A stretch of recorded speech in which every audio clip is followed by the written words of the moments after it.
Okay, let's look at number 2. Number 2 says one isotope of chromium has a half-life of 23 hours. Okay, how long does it take a 50-gram sample to decay to 40 grams? Alright, so my initial amount, well, we can start with the very beginning of the problem. It says my half-life is 23 hours. So that's my H. We want to figure out how long it takes. So we're figuring out the time it takes for a 50-gram sample, that's my initial amount, to decay to 40 grams. So the 40 would be my amount after a certain time. Okay, so I'm going to plug in what I know. I know my N is 40. My initial amount is 50. I don't know my time, but I do know my half-life is 23. Okay? So we're going to use logs to figure this out. We don't have any logs in here. Okay?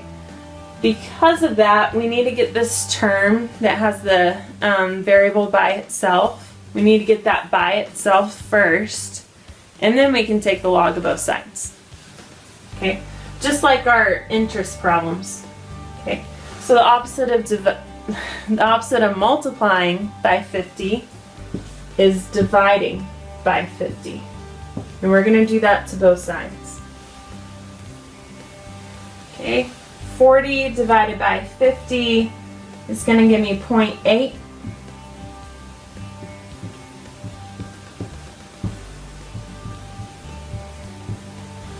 Okay, so now my term with the variable and the exponent is by itself.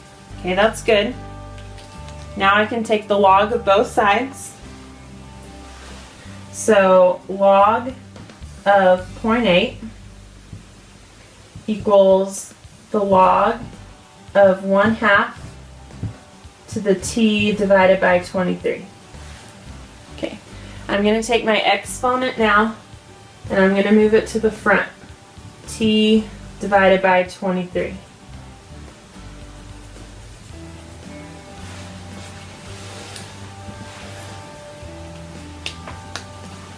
Alright, and I need to solve for t. So, what I'm going to do first is save this term with the t. I'm going to save it for last.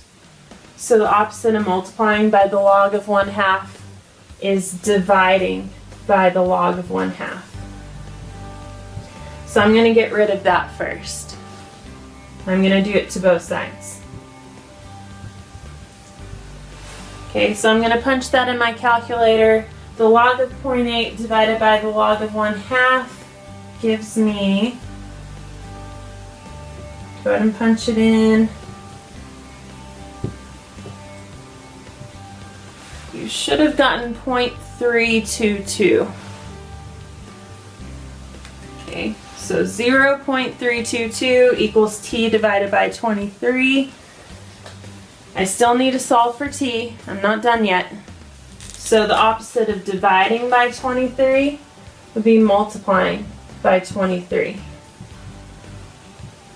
And I'm going to do that to both sides.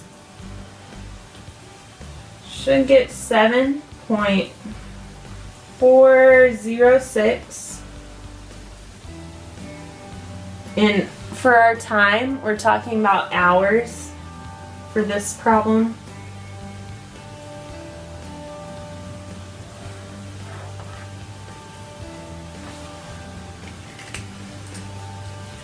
Alright, so 7.406 hours.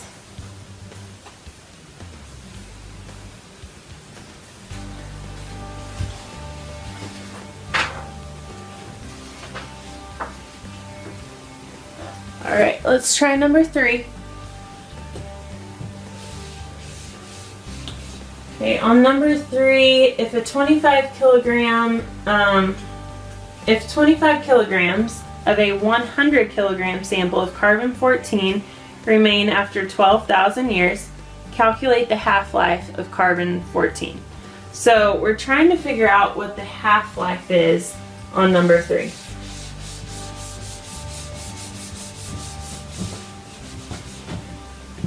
Okay, so our amount after a certain time is 25 kilograms. And we're starting out with a 100 kilogram sample. We don't know the half-life, but the time is going to be 12,000 years. Okay, so I'm going to plug in what I know into my formula. So I know that N is 25. I know my initial amount is 100. I know my time is 12,000, but I don't know the half-life. So this is kind of like the last problem where I have a term that has a variable in the exponent. Okay, so I need to get that by itself before I can take the log of both sides. So I'm going to divide both sides by 100. 25 divided by 100 gives me 0.25 equals 1/2 to the 12,000 divided by h. Okay, now that that term is by itself, I'm going to take the log of both sides. So log of 0.25 equals the log of 1/2 to the 12,000 divided by h. I'm going to take that exponent, move it to the beginning of my log, so 12,000 divided by h will go in front. Okay, I'm going to have to solve for h. So first thing I'm going to do is get rid of that log. The opposite of multiplying by a log of 1/2 is dividing by the log of 1/2.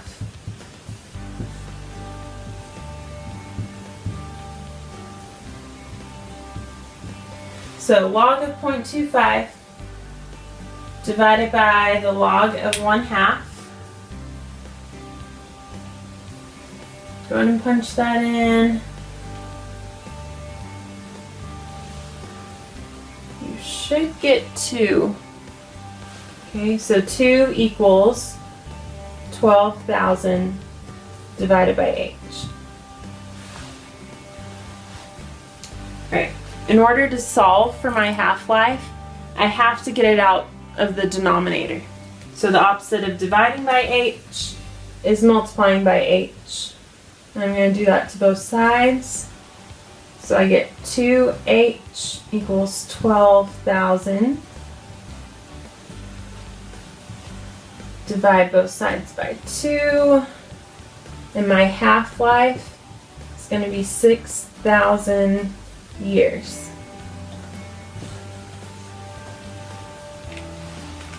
Okay, so what I want you to do is pause the video for about 2 minutes.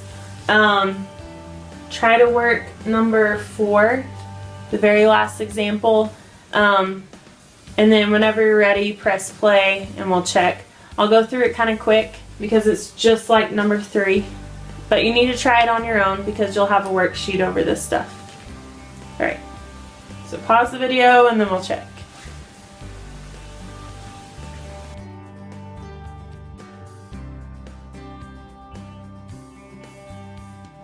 Alright, so in the last example, you should have plugged in what you do know.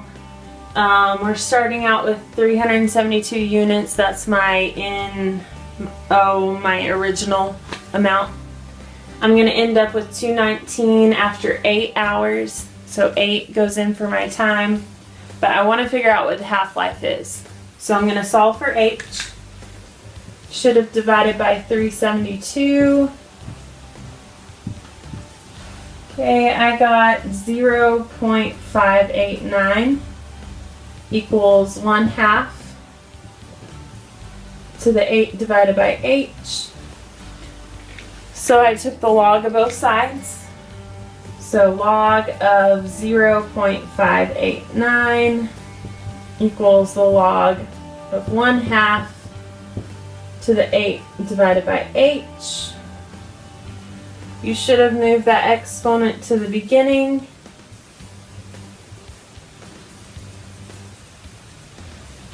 Okay, so in order to solve for h, I need to save that h for last. So you should have divided by the log of 1/2.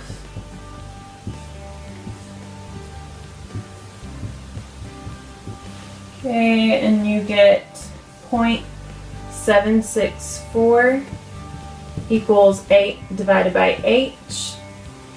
You have to get your half-life out of the denominator to solve for it. So multiply by h.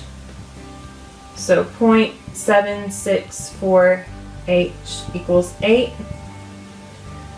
Divide by 0.764.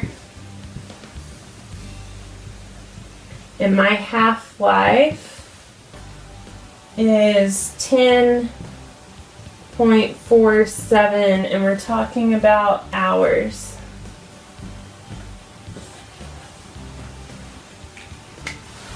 Okay, so on your worksheets, what you're going to do is you're going to take the first worksheet, tear off the back page, and you're going to do the whole first page. On the second worksheet, you're going to do the whole thing. So the front page of the first worksheet and the whole thing of the second worksheet. Okay, and y'all have a good day.